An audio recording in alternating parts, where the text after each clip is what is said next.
So here we've got 1300 odd rows of data, and we want to be able to filter this.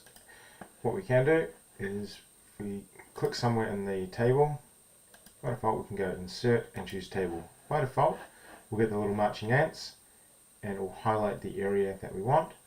If we make sure this my table has headers is ticked, it'll take the first row as headers. What's quite nice about this is if I want to add an extra row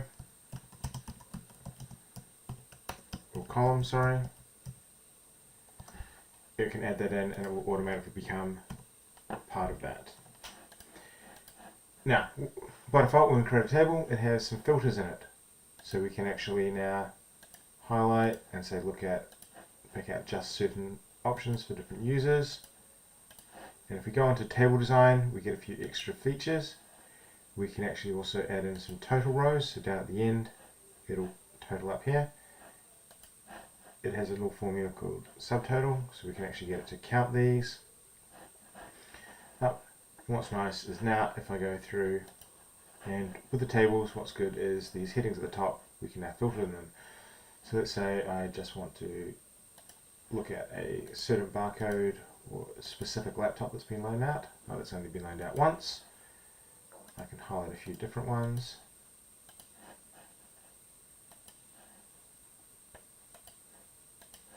And we can see different devices, how many of those particular devices have been allocated. Now this column here is currently formatted as text, so we're going to just try and format those cells by right clicking on it. I'm just going to force it to be a number, no decimal points, and so now on that filter we get number filters, and we can do greater than, maybe the top 10 items in this list. Note it only actually gets the numbers. Let's say for the dates, we could get date filters, all the ones that are from this week or last week. Now if we take off these other filters here, we can see quite a bit more information. So quite quickly we can look and find key patterns in our information.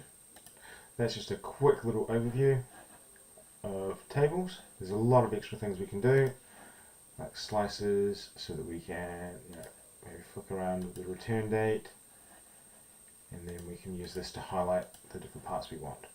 A lot of really cool features that we can have in here, and we can style these as where we want, and we can just right click, remove that, and there. That's it for now. Take care and enjoy.